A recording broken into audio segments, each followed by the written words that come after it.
Եկեղեցին չունի ընթացակարգ դեռացնելու։ Այդպիսի բան չկա, չել կարող աշխարհիկ մարդը մեր սահմանադրությունը չի թողում եկեղեցին, պետությանը, որ խառնվեն իրար, եկեղեցին առանձին է, պետությունը առանձին։ Գործը չի էլի, քաղաքը տան գործը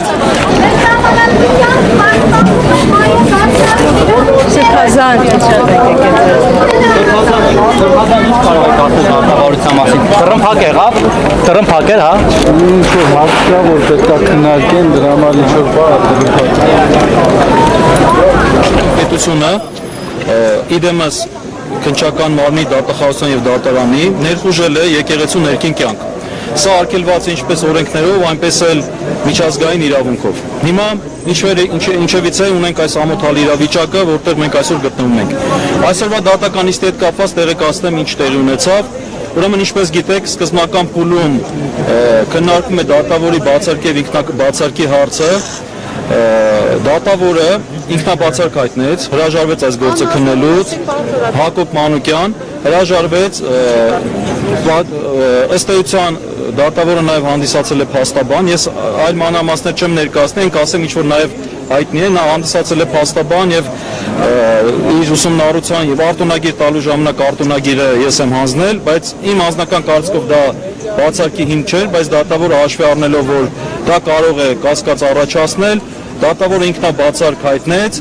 ես բոլոր դեպքերում դատավորի այս քայլը ողջունում եմ այն տեսակետից, որ ըստ էության նա հրաժարվեց մաս կազմել այս ամոթալի գործընթացի։ Այս առումով ես ողջունում եմ իր քայլը, չնայած իրավական առումով նաև կարող էր բացարկ չհայտնել, որովհետև բազմաթիվ փաստաբաններ, որոնք ստացել են արտոնագիր, որոնք աշխատում են դատախազ դատավոր, դա որևէ կերպ չի խանգարում,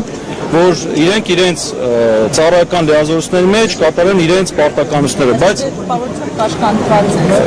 բոլոր դեպքերում, տեսեք, միայն այն փաստը, որ դատավորը դատելու է ամենայն հայոց կաթողիկոսին, դա արդեն կաշկանդող հանգամանք է։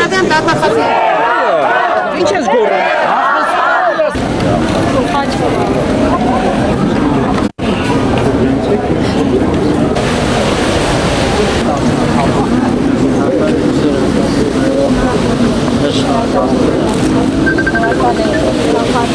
Ես հետ ենք բոլորս, ապուր չայ ժողովուրդը։